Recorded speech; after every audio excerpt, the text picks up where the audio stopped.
up YouTube, this is Roy from Third Duelist, and today we're going to do a bit of deck building 101. This is going to be more towards any players who are just starting out, or even some of the veterans that feel like they need to go back to the basics.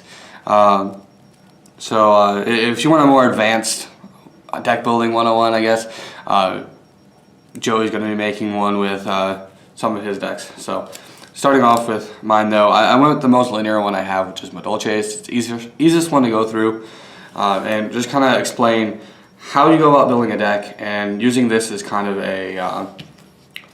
like a template, I guess. So the first thing you should do, besides learning how to play the game, is, I guess the easiest way is just pick an archetype, something that you like to do after figuring out what your play style is, or just test out different styles to find what you like the best. You can play aggro decks, you can play control decks, you can play combo decks. Like there's a ton out there. You can just find what you like to play.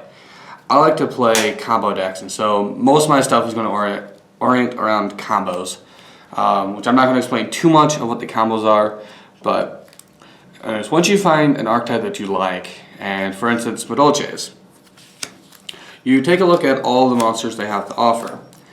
And this isn't all of the monsters they play, but these are the ones I do play. And you basically, the best advice I can give you on finding an archetype and figuring out which cards you need to play is read all of the effects. You might not know what exactly they do, but you can ask a friend. You can look on YouTube. You can look on different sites and just kind of see what other people are talking about and read through them seriously. Like you want to know what your cards are going to do.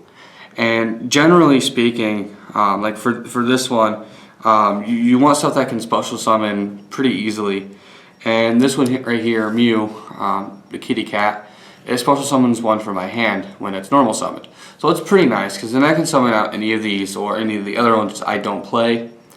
And Jelly here can tribute itself to special summon another one from deck. Hookay can banish a card from graveyard to special summon one from deck. And so these three here allow me to special summon. And special summoning is really, really good when considering about building a deck, because you're not limited on how many times you can special summon unless there's other cards on the field like summon limit, something like that. But generally speaking, you want to special summon more than you can normal summon, and these help out so well. So looking through the cards, these special summons, so I want to play these. I want to max out on them, so I'll play 3 copies of each, unless they're limited or semi-limited, which that's depending on what archetype you're playing. But for Madolches, nothing's hit, so I'm good with that. So anyways, these special summon, those are good. Generally, you want your archetype to be able to search for stuff too. And so Magellan here searches, and you want to max out in searchers too. I only have 2, and so that's why I tech in this other card. And keep in mind, every deck is unique. You can have whatever you want in there. And make sure you have the good stuff, like the special summoners and the searchers. And then look at some of the other ones, and if you like some of the effects, you can tech them in.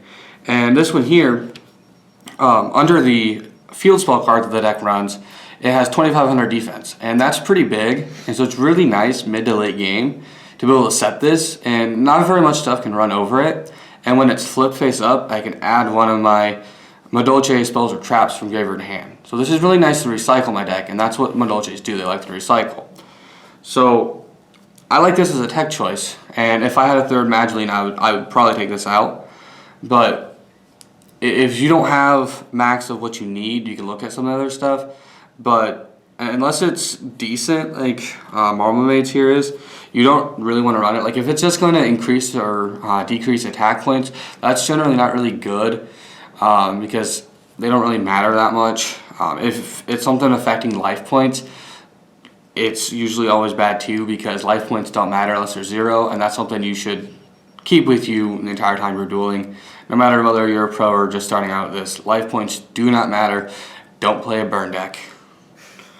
But yeah, Marmalade is a tech card. Like, it's okay to have other cards that aren't part of the archetype, but only if they're decent enough and they have synergy with the deck. And this last one is an interesting one. Not too many archetypes have like this type of setup, which I like. This one here, whenever it's special summoned with a Madolche, well, any type of special summon, I can search, as long as I have a beast Madolche monster, which is fine because I've got enough of them, I can search for any of my Madolche spells or traps. And there are some other decks out there that will search for their own spells and traps, but generally speaking, they usually only search for their monsters. And so I really like this one in here too, because it's necessary to get to your spells and traps. And it has pretty decent attack. Under the field spell, it has 2100, which is a pretty nice beater. And it's a warrior, so you can get into certain exceeds that are really, really nice. Now, don't play every monster that's in the archetype. That's a big thing. Like I said, pick the searchers, the special summoners that are really, really, really good. And then cards like this that will give you your spells and traps, and you can throw in a few tags that are good with synergy with the deck. And generally, you want to keep your monster count 20 or less, unless you're playing like some Chaos, Light Swarm, Spam the Graveyard type deck, which is okay, but that's going to be a little different setup on how you build that than this. But generally speaking, you want 20 or less monsters because it gets too cloggy. But the more of the monsters that you have that can special summon, it's pretty nice.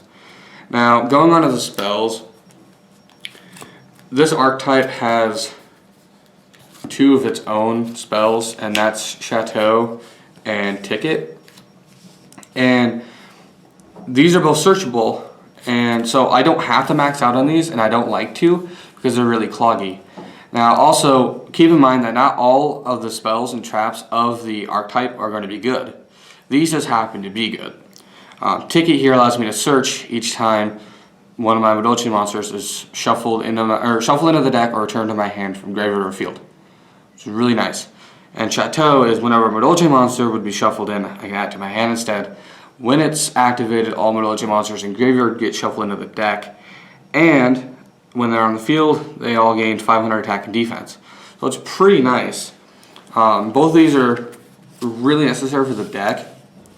And these are I think these are the only Madolche spells, but if you have an archetype that has a whole bunch of spell support, make sure you read them because some of them aren't going to be good and not worth playing.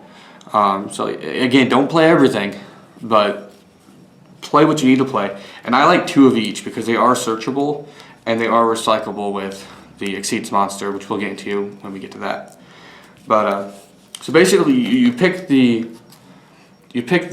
spells that you need to for the archetype that are specific, and then you kind of play some support cards. Also with the monsters, if you're playing an archetype that is like if you're playing Cracking Miro, they're Beast Warriors, you can tech in an engine like Firefist engine because they're Beast Warriors and they search with Tenki. But that's getting a little bit more into kind of advanced in my opinion. This is just kind of just sticking with an archetype, being more of a pure build. But keep in mind there are other type of cards you can play in here too if you wanted to.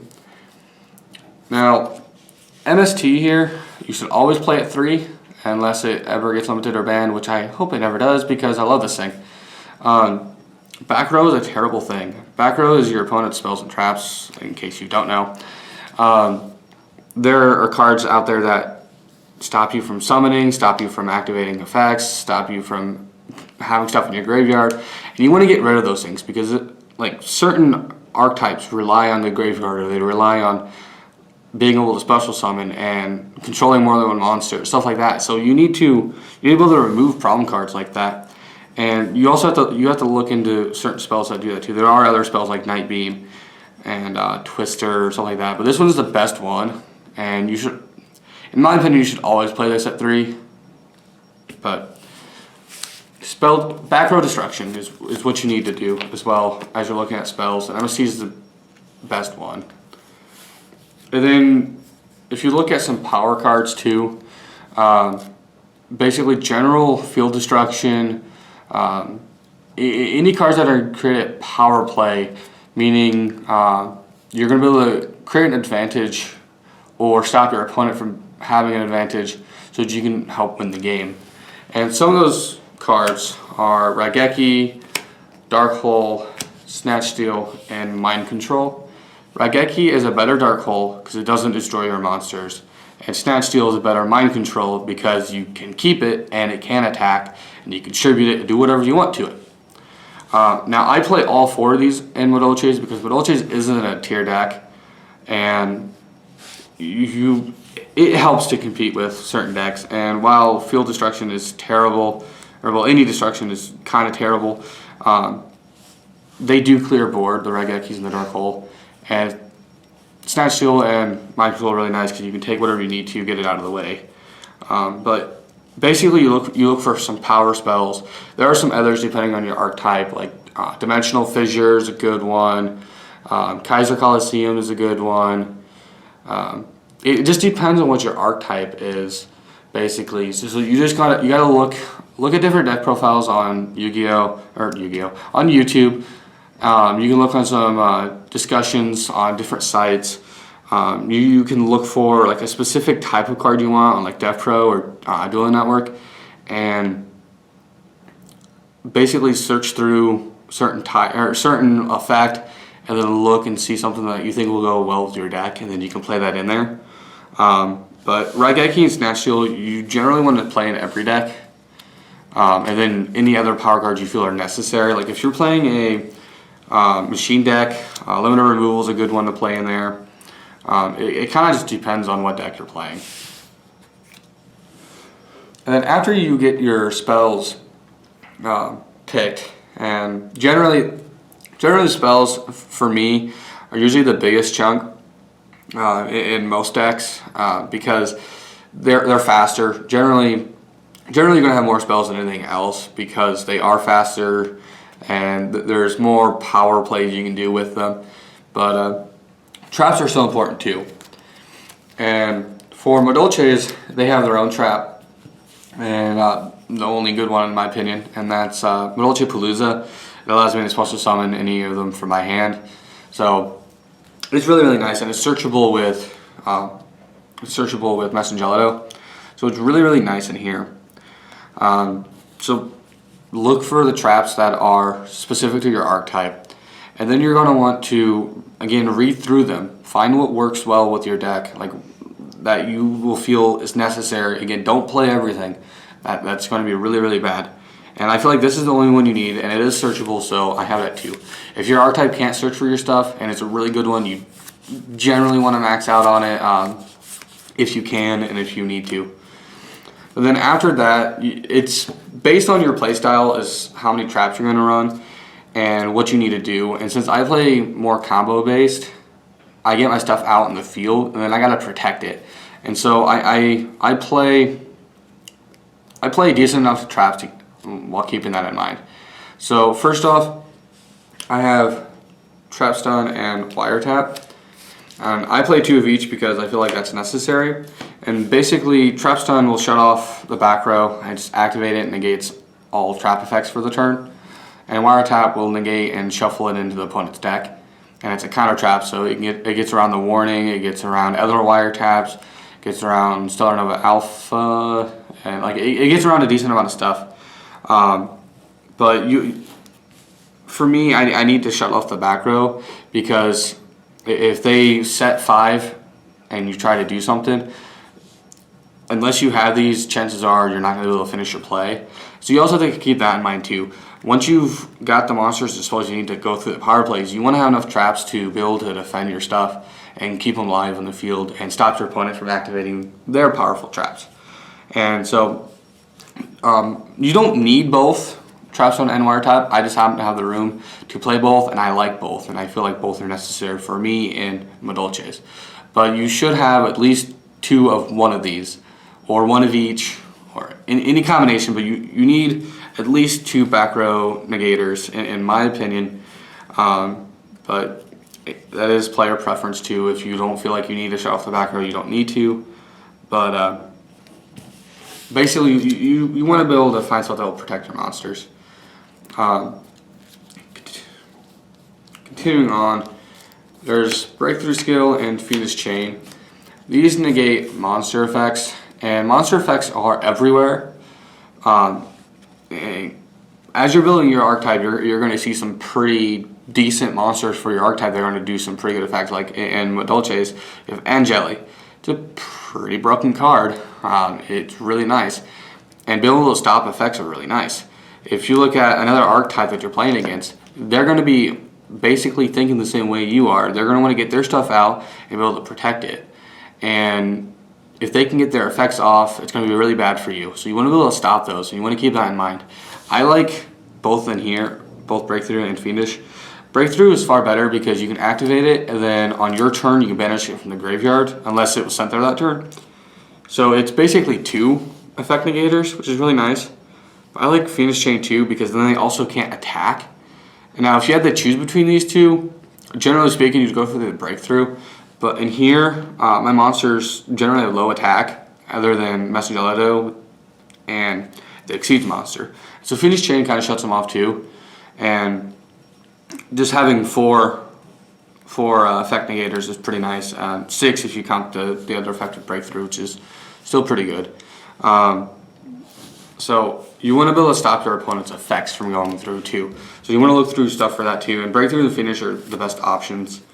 But if you find any others, you can definitely use them if you feel like they're going to be good enough.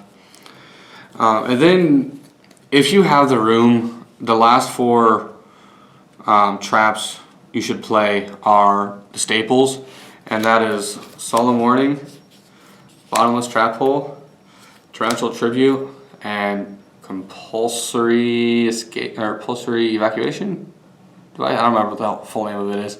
I have a Troll Ball in here instead because I had to trade away my shiny Compulse to get another card. But this basically does the same thing. It's just slower. And Troll Ball is still a really good card. But this is a Compulse. Basically, the Compulse bounces back to your hand. This one here, if it attacks a monster, it can bounce that to the hand and bounces to the hand before damage calculation. But it's basically a Compulse. It bounces the monster. And Torrential blows up all monsters when a monster is summoned. Solemn Warning, you pay 2,000, negate the activation of a card that would summon a monster or the summon of a monster. And Bottomless, if the monster that was summoned has 1,500 or more attack, you can banish it. Well, destroy and then banish, so send to the graveyard. So these are all at 1. These are all limited. And so you need to, if you can fit them in there, you want to fit them in there because these are really powerful cards. These stop plays, and these help you gain an advantage in the game. Keep in mind your opponent will most likely have these too, so you want to be careful of how you're going to play. You don't want to go all in if you can't protect your monsters, and that's why I like the Trap Stones and the Wiretaps because they stop these. Trap Stone won't stop the warning unless you Trap Stone at the beginning of the turn, which I like to do. So basically, if you can fit these in there, you can. In my personal opinion, I don't like Torrential that much because I play combo-based decks and I like to have stuff on the field. But if you can fit in here, which I can, you should play it. And that's generally it for the main deck. You always want to have 40 cards. If you have to, you can have 41. No. But generally have 40. But yeah, you just pick the archetype you like. Pick the monsters that are good for it. Pick spells that are in the archetype that are good for it.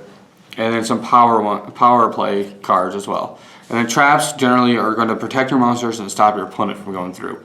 And now once you've built your main deck, then you're going to want to focus on the extra deck. And these are where most of your power cards are going to be. And for Madolches, they have their own Exceeds monster, which is really, really good. This is a non-target shuffle, which is non-targeting is really good. If you have an archetype that has effect at non-targets, you want to play it because it's going to be good. But basically, this is the boss monster. This is what's going to help you win your game, and this is what you want to get out a lot. And if you can make extra deck cards to help get it out faster, you're going to want to do that. And so, luckily for me, I can do that with 2 Levier and 1 Invoker. Now, This is getting a little more advanced. You have to know how to read, and you have to know how to think.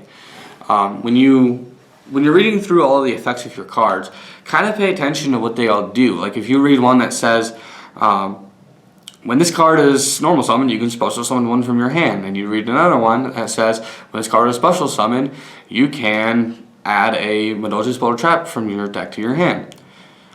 Then you know that's going to be a pretty good combo. You normal summon the one, special summon the other, and get a Spell Trap, which is pretty good.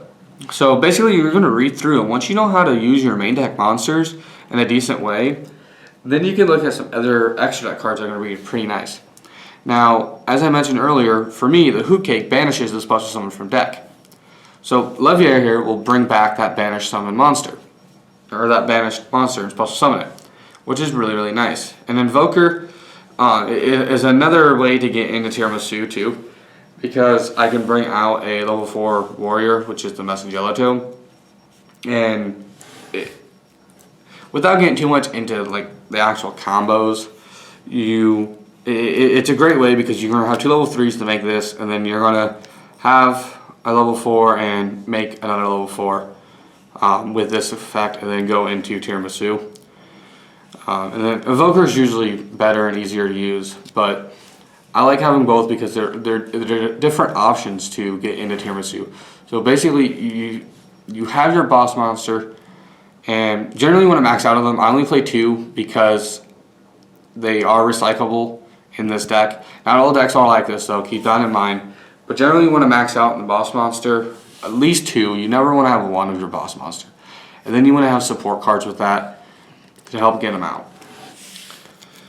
And then after that, it's just kind of your choice, and also depending on how the meta is or whether you just want to play for fun or not, and kind of also your ratio. And keep in mind, this is an Exceeds deck, so these are going to be all Exceeds monsters. If yours is a Synchro build, you're going to have Synchro monsters, and it's going to be basically the same idea. Basically, it's just going to be tech choices. And for me, for the rest of the rank 3s, I like Nightmare Shark and Fortune Tune. Nightmare Shark allows me to attack directly, and Fortune Tune can't be targeted and can't be destroyed. So it's really, really nice to stall, so I can get my stuff that I need to go off my combos. And so these are kind of like my tech choices in here, and that's where you have a little more liberty is with the extra deck, generally speaking. Unless there's certain stuff you just have to play, like if you play Elemental Heroes, which is a pretty good, I guess, a good starting deck. I mean, it's nice. It's kind of linear, but down there's certain stuff you just have to play. But Madolches, there's just 5 in staples, but these are just tech choices of mine, and you can do that with yours. Find something that you like. Another one I like is Downward Magician, because I can overlay this on any of my rank 3s. So it's pretty nice, and it has piercing, which means if I attack a defense magician monster, I inflict damage while normally you wouldn't. And then what I meant by staples is stuff that can be played in pretty much any deck that can get into them. And that's 101, Castell, and Abyss Dweller. And you can include Exciton Knight on here too. If you don't know what that does, basically it blows up the field except for itself, and it's really nice to clear the field if you need to. But 101 will take an opponent's attack position special summon monster. Castell will shuffle a face-up card on the field, or it'll Book the Moon it, put it face down defense, or just face down. And Dweller shuts off the graveyard effects, so it's pretty nice. If you can make rank 4s, you want to play these if you have the room for them. But basically, you just look at what needs to be played in the deck, and you try to include them if you can. And then basically some other tech cards. Anti-Luminescent Knight, Heartland Draco, Dark Robotic Seeds, and Excalibur. Now, Card Guardian is really nice for any deck that can get into rank 4s. And that's because this effect is that if your opponent would activate a card that target, you can detach material from this and then retarget to an appropriate target. and it's not once per turn, it's not once per chain. So this helps keep your stuff safe, and it's really, really nice to go into when you don't have anything else to go into. Heartland Draco is like Nightmare Shark, but it's rank 4. And also if I control a face-up spell card, then it can be targeted for an attack, which is really nice because in Madolches you have your Chateaus and your tickets. So you just want to look at stuff that is really, really good with your deck, has really good synergy. And the last two are Dark Rebellion Exceeds Dragon and Excalibur. If you don't know what they do, basically they just increase their attacks by a lot. They pretty much run over anything. And unless your boss monster or your main deck monsters have really high attack and can run over things, you want to think about what you're putting in your extra deck too. You want to be able to run over high attack stuff that you can't get around, and these both do that fairly well, and you can get into them fairly well in this deck. So that's what you do with the extra deck. You use your boss monster, use support cards to get them out, and use staples. Don't just stick to like one build. Build something that you think is going to work and test it out. Play it in real life. Play it on Dueling Network and DevPro. And get other people to look at it, friends and other duelists, and get their input and their opinion. Talk around to people, and basically just keep changing your decks. That's what you want to do. You want to constantly keep changing your deck. You want to keep making it better and better and better. And the best way to do that is keep testing it out. Try other cards, but don't play everything that the archetype offers, because that's not good. I know this has been quite a long video, and I hope you guys have learned some basic deck building skills. If you like the content that you just saw, you can click over here on all these other links and check out the rest of our channel. And if you liked our stuff, don't forget to leave a like, subscribe, and tell us what you thought in the comments below.